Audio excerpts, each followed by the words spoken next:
Locked On Blue Devils, your daily podcast on the Duke Blue Devils, part of the Locked On Podcast Network, your team every day.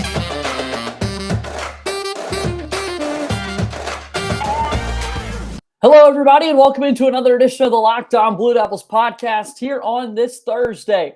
We're getting closer to the Final Four. Duke men's basketball is about to play in the 13th Final Four under head coach Mike Krzyzewski, taking on their arch rivals, the North Carolina Tar Heels. It's been a really fun week breaking down every single aspect that you could possibly think of, and I cannot wait to continue that conversation today with one of my very good buddies, Ryan Lommen, at the Duke Nation on Twitter. He's been on the show on this big run for Duke basketball. I like to think those things go hand in hand with how well Ryan's done on the podcast, and I had to bring him over on the version.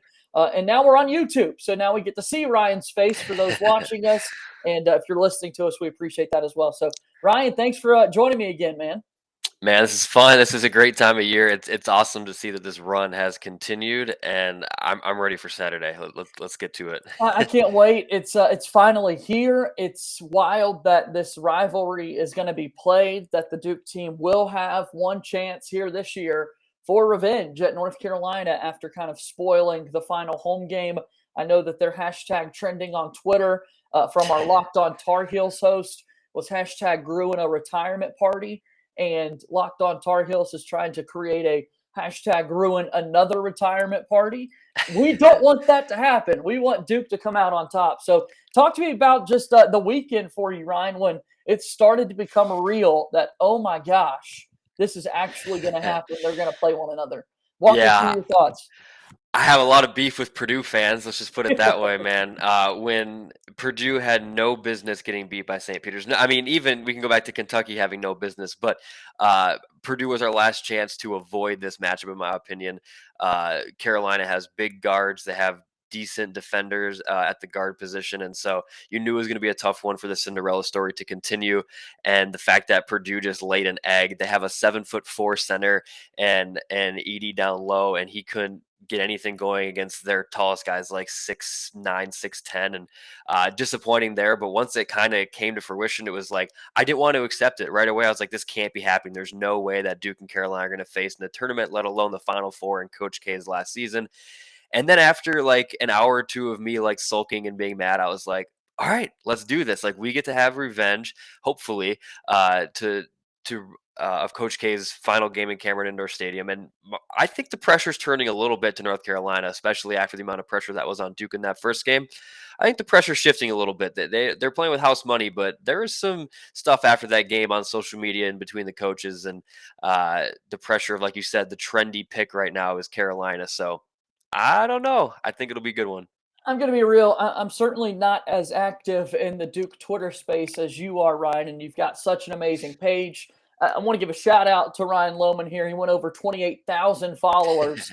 And if you're watching us on YouTube, you could see the handle right there at the Duke Nation. So make sure you give the page a follow as well. This entire week, though, in my kind of Duke Twitter corner, I had entirely forgotten about the Chris Carrawell kind of blow-by handshake. And how dare me, because that was huge. It was. Yeah, and I think that brings a lot to it. And Nolan Smith with the look-away handshake, like he was a part of that too. Yeah, and Hubert Davis making some comments after the game about it. And then you have the social media interactions between Theo John and Caleb Love, and then Armando Bacot jumping into our good buddy Zion's DMs, calling him out, saying this was his fault. And so the pressure around this game is a lot less, I feel like, than the Coach K and Cameron one, just because, like I've said plenty of times this week, it's the media attention that was surrounding it. It was everybody watches ESPN for sports. And so since the game was broadcasted on ESPN, it was every single commercial you saw Coach K's final game. Like they were pushing it, obviously, for ratings and for good reason for Coach K. And we're just not having that this week. It's not everywhere you look. It's Coach K's last game at Cameron, Duke, Carolina. Like right now, it's really only, you're not going to see much from the big Twitter heads and the talking heads like Stephen A. Smith and Kellerman and all those guys on the big wig network. So like I like it. I think it takes a lot of pressure off our guys. It's I tweeted out earlier, it's business as usual, and it's time to get to work and get a little revenge. Yeah, the team by this point has now been in New Orleans. They've had some practices at the Pelicans facility, and they're getting ready for the Final Four on Saturday. They will be the second game. When that game tips off, the winner of Duke, North Carolina will know for a fact, are we playing Kansas or are we playing Villanova in the national championship game? With all of that being said, and kind of looking at the conversation going into the week and what we've heard, here we are on this Thursday.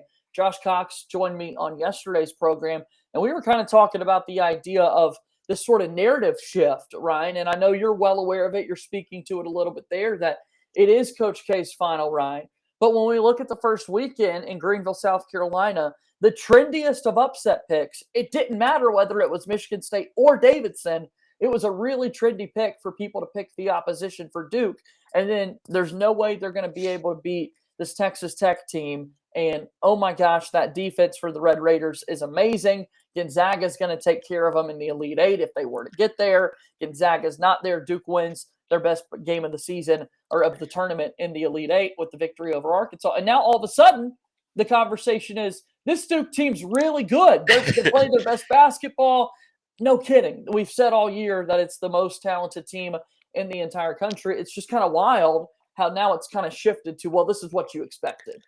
Yeah, I love that. And it seems to happen to Duke teams a lot. Like, we just forget about what happened during the season. Like, it's not like this team didn't beat Gonzaga. They didn't beat Kentucky. Like, this was a good team. This team was one of the best offensive teams in the country.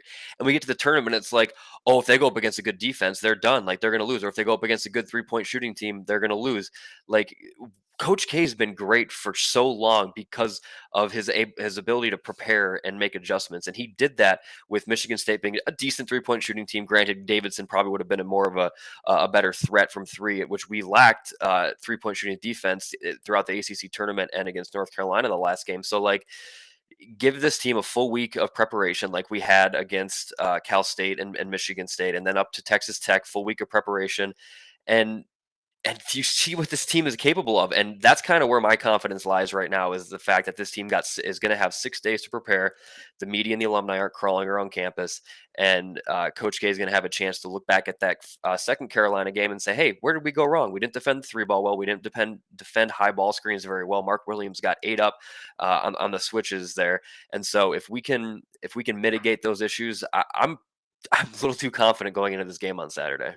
I can't wait to see the game. I'm getting the confidence rising as well, and you've given us your confidence rankings as we go into NCAA tournament and ACC tournament weeks, and I don't want to get that number just yet. We're going to save that for a little bit later. We're also going to talk about the McDonald's All-American game that happened a little bit later in the week. We've got a lot to discuss on today's edition of Locked On Blue Devils, and certainly appreciate you making us a part of your Thursday. I want to talk a little bit, maybe we'll be a little nitpicky about this Duke basketball team, some areas that might concern us, room to improve, and things like that when we come back in just a moment. Today's episode of Locked On Blue Devils is brought to you by our good friends over at StatHero. StatHero this time of year is what you need to be knowing about. It's the NCAA single game pick'ems that pit the star players against each other in an amazing hybrid between fantasy and sports gambling. Take control back from those handicappers that always seem to have the advantage. Start focusing on the players that you know best with a gameplay that doesn't rely on big spreads, long odds, or funky props. StatHero gives you the advantage, resulting in their gamers winning 4 times more often. Why? Because StatHero eliminates the mystery about who or what you're going up against. You can sign up for free right now at stathero.com/lockedon for a 100% deposit match. All you have to do is use promo code LOCKEDON. That's stathero.com/lockedon using promo code LOCKEDON for a 100% match. stathero.com/lockedon, promo code LOCKEDON. Terms and conditions apply. Our show today is also brought to you by our good friends over at Built Bar. Built Bar is amazing. I can't say it enough. I love it. It helps me start my day every single day. All amazing flavors to choose from. These bars are covered in 100% real chocolate, as most Built Bars contain 130 calories, 4 grams of sugar, 4 net carbs, and 17 grams of protein. Go to Built.com, use promo code LOCKED15, and get 15% off your order. Promo code LOCKED15 for 15% off at Built.com. Welcome back into Locked On Blue Devils here. JJ Jackson alongside Ryan Lommen at The Duke Nation on Twitter. Give him a follow there. And thank you for watching us on YouTube. If you're watching us on YouTube, please like this video, subscribe, share it with your friends. All of my guests are so great about sharing our content, and I'm so grateful for that. And give them a follow as well. It means the world when you take the time to do that. So, Ryan, we look at the Final Four. We look at the NCAA tournament run for Duke. And going into the Arkansas game, I had a couple of buddies, Josh Cox being one of them, who I mentioned this on yesterday's show, ask me, what do you think going into this matchup? What's something you would like to see? And it's tournament time. So my brain is so accustomed to knowing that the three-point line is going to be a big-time X factor. And Duke had their best performance of the NCAA tournament and only made 4 3-pointers, the first of which they had to wait 18 minutes into the second half to knock it down. I mean, how has this team been able to be so successful without shooting the three ball? Yeah, in my opinion, it's the consistent play of Mark Williams and Banchero and the ability for them to attack these defenses, these really good defenses in the paint and at the rim. Banchero's been the most aggressive I've seen him play since the Gonzaga and Kentucky times. He's not hesitating. He's taking good shots. He's not forcing much. And I think the decision making on his part, and Mark Williams obviously has just been an absolute stud. So I think that's going to be a huge matchup going into Saturday night with UNC, is that Armando Bacot and Brady Manick matchups with Williams and Banchero.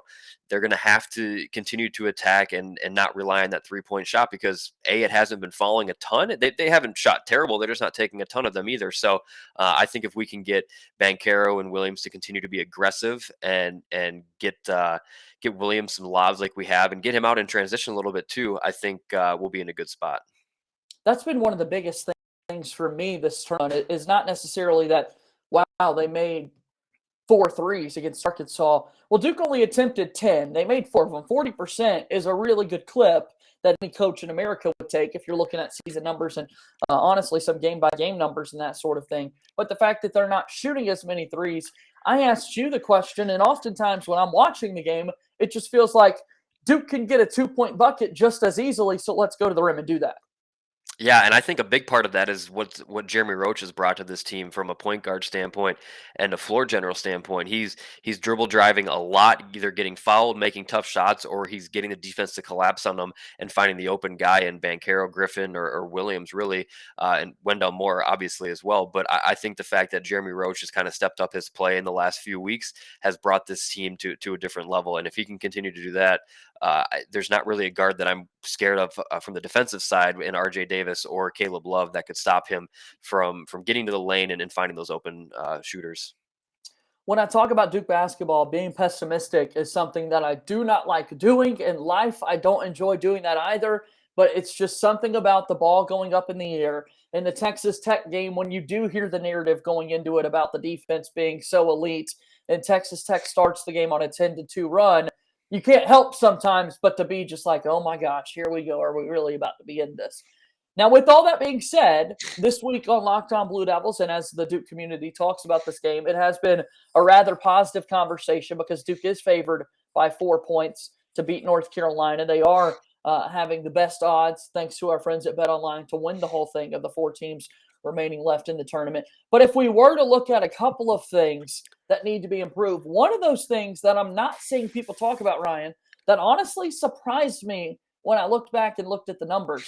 In every single game so far in the tournament, Duke has turned the basketball over more times than their opponent, and yet they're 4-0 so far.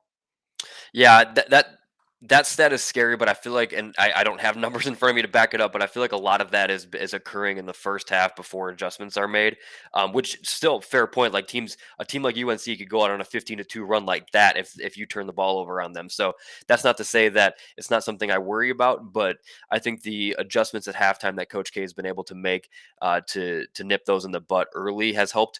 I think the other thing I'm looking forward to is just not letting Caleb Love get confidence beyond the 3-point line. Like, that's something that I'm worried about. Our 3-point defense has struggled at times this year, and especially when it counted against UNC. I mean, even against Syracuse it struggled, and against Virginia Tech it struggled. So that worries me a little bit. But not letting this team go on runs, and like you said, the turnovers, if we have turnovers the way we had in a few of those first halves, it could get ugly real quick. And we were letting teams come back. We saw it against Texas Tech. We saw it a little bit against Arkansas, where we'd pull ahead by 8, 9, 10, 11 and let them right back in. You get a 4 or 5 point game. And teams like UNC, who are better offensively than Texas Tech and Arkansas, are going to take advantage of that. And those 7-2 runs turn into 12-2 runs, and it becomes a whole different ball game. The three-point line can always be the greatest equalizer. It's cliche, but it's so true, and we've seen that in this tournament run for Duke because we talked about Duke not taking three-point jumpers, and yet Duke has still crazy efficient shooting numbers. But with that being said, if your three-point defense isn't up to par, it doesn't matter how great your two-point buckets are because Exactly. math is math, Ryan. 3 is greater than 2, and that's going to be something Duke's got to work on. Yeah, that's for sure. And I think my other big thing when it comes to that is they have very streaky shooters. It's not like Caleb Love. I mean, he's been a decent shooter all year, but we saw him in that second half against St. Peter's. I think it was St. Peter's, the game where he lit it, or was it? I think it might have been UCLA where he lit up in the second half for 27 points out of his 30 points were in the second half. I think that was UCLA. UCLA. But you don't want a guy like that to get going, and it'll cost you. It cost UCLA. UCLA was in control of that game. They had a lead for the majority of the second half, and Caleb Love got hot and basically shot them their way to the Elite Eight. And so if you want to hint at something that I'm scared of most, it's that, especially because Caleb Love's been the one jawing the most from their side when it comes to the social media trash talk. So I think if we can keep him in check, Brady Manick, sure, he can light it up a little bit, but I like the Banchero matchup, especially with the defense that Banchero's been playing this tournament. It's on a completely different level than what it was at the beginning of the season. Mike Schmitz at ESPN always gave him like a C or C minus on the defensive rating, and I always kind of laughed at that because we knew his potential, and I think he's improving that rating throughout this tournament. And if he can keep on Manick and we can keep Love in check, this game should be in Duke's favor. Last thing to point out here before we get to our final break, and we're going to talk about the McDonald's All-American game, and at the end, I got to get the confidence level from Ryan as we get set for the Final Four coming up. But you look at basketball, and I don't know that necessarily nitpicking would be the way to look at this, but 3 of the 4 games this tournament run, Duke has out-rebounded their opponent. The one exception, Texas Tech did a greater job on the glass. And Coach K, after the Arkansas win, was praising Mark Williams for the 9 defensive rebounds that he had, and was talking about the importance of kind of taking away possessions. And when I heard that at first, I'm sitting here thinking like, yeah, well, rebounds, most of the time they're going to come on the defensive glass. Is it really that important? But then you do think about March Madness and how much you value every single possession. And if you do have your center doing his job in zone when Duke goes to those looks where boxing out is a little bit more difficult because there's not a body always attached to you in that regard, grabbing that ball to end the possession and give the ball back to Duke is so critical. In the North Carolina series, their monster win in Cameron Indoor, North Carolina won the rebounding battle 37-34. In Duke's win in Chapel Hill, however, Duke had their best rebounding performance of the season. They won that rebounding battle 40-24. And if there is one thing that you know about North Carolina basketball, if you have grown up and you have watched at least 1 year of this rivalry, you know that no matter how good the team is, it could be a North Carolina team that's bound for the NIT or not going to the postseason play, they are still going to be one of the greatest rebounding teams in the entire country. That is something that Roy Williams was so good at. With all of that being said, how big is the rebounding battle in this one? Yeah, I mean, you said it best, man. It's huge, and I think it gets even bigger with the magnitude of Mark Williams has been playing like a lottery pick for the last 2 weeks in the NCAA tournament. Armando Bacot has been obviously phenomenal this year. He was a potential ACC Player of the Year front runner for a little bit, and some still say he should have won it. So those two going up against each other, I don't want to say it comes down to it, but whoever can win that battle on the glass, especially because we all know this, like you said, if you've watched any sort of Carolina basketball over the last 2 decades, and seen them play against Duke, they can run like hell. So if you can limit, though, if you can keep yourself to get second chance points, but limit them from getting out on the break quickly on those defensive rebounds that they do gather, it's huge, man. And like I said earlier, the runs that Carolina can go on, if they're hitting threes and getting out in fast break, those will hit you real fast in a minute or two. So I think the glass is really where this game starts and comes down to. I'm going to be honest. I'm going to bury the lead. I'm feeling confident about this Duke team going into the Final Four. But with that confidence still comes a load of nervousness, and I'm starting to feel it as we get closer to the game. Again, a Thursday edition of the program. So we're going to take one final break. When we come back, we're already looking to the future. The McDonald's All-American game a little bit earlier this week, and several Duke Blue Devils stood out. Ryan gives us the breakdown of that in just a moment.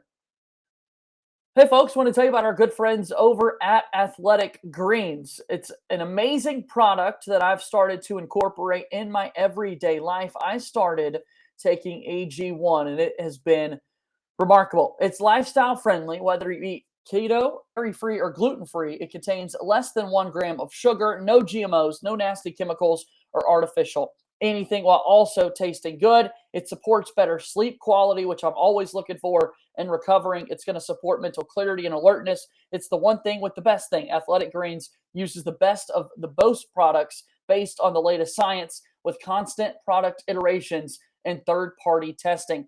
Right now, it's time to reclaim your health and arm your immune system with convenient daily nutrition. It's just 1 scoop in a cup of water every day. That's it. No need for a million different pills and supplements to look out for your health. To make it easy, Athletic Greens is going to give you a free 1 year supply of immune supporting vitamin D and 5 free travel packs with your first purchase.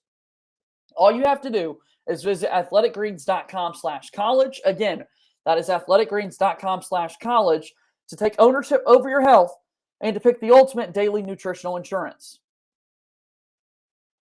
Final segment here today on Locked On Blue Devils. JJ Jackson hanging out with Ryan Lommen at the Duke Nation on Twitter, and we're getting set for the Final Four coming up this weekend. We love that is the world that we're living in, that Duke's got a game to be played. However, earlier in the week, if Duke was not still making a Final Four run, I'm sure more fans would have been aware of the McDonald's All-American taking place, actually having the event be played after a couple of years of COVID-19 stripping us from getting to see a top showcase of the 24 best high school players in the world.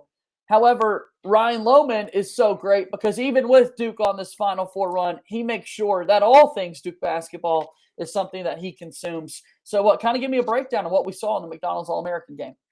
Yeah, man, it was a great way to pass the time this week in order to get our mind, kind of off of the game. And they didn't mention it a ton. They mentioned it a few times, but it was fun to watch. Yeah, we had three three incoming recruits that were participating in the game. We had Mark Mitchell, Derek Whitehead, and Derek Lively the second. Kyle Filipowski could not make it due to eligibility concerns and reasons, but all three of our guys scored in double digits. We had Derek Whitehead won MVP. I think he dropped, I think it was, I can pull up the stat here. It was 13 points and 7 rebounds. So he played phenomenally, had 7 assists as well. We had Derek Lively, who had 10 points, 4 rebounds, and 3 blocks. And you want to talk about going from a Mark Williams to a Derek Lively and at the 5, that's like a cheat code, man.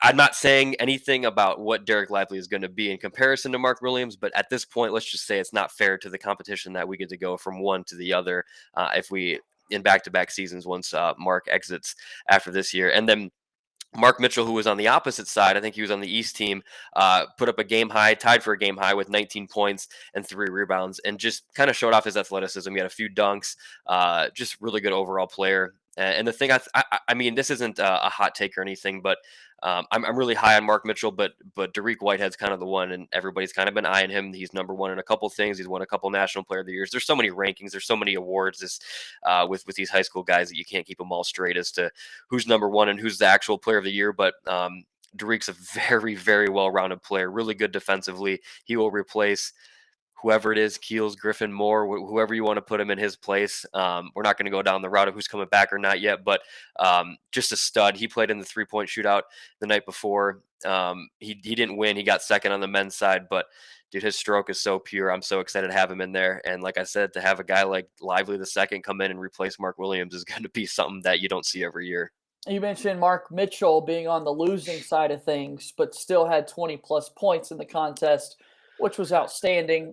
Derek Lively had a couple of big dunks and looked very reminiscent of what we've seen from Mark Williams over the years, and Derek Whitehead being so special. What's also been fun to watch with this Duke basketball recruiting class is we'll throw Kyle Filipowski into the mix as well. For the longest time, recruiting services, as you're sort of alluding to, have varying opinions on how these guys rank and that sort of thing. And it didn't matter what service you looked at, they were constantly shifting the top 3.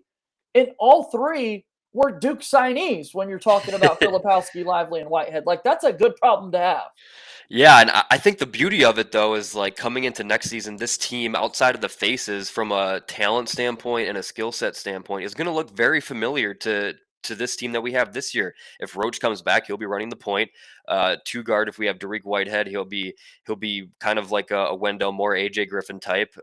Those guys could still come back. You never know. But you have the Lively who's replacing Williams, and you have the Filipowski who's replacing Bankero, who may not be as athletic and as much of a he kind of is a deep threat too. So like it's just they're different types of styles when it comes to the stretch four position. So we're just kind of be replacing the talent we had with the same style of talent. So I think that's what makes me most excited with John Shire's incoming class. And then we have Jaden Shutt, who's coming in as a 4-star, who will be a lights out shooter, hopefully, and can provide some minutes off the bench. So I'm excited. And Mark Mitchell takes the spot of Keels or Griffin as well, but just another 3 or 4 that can stretch the floor.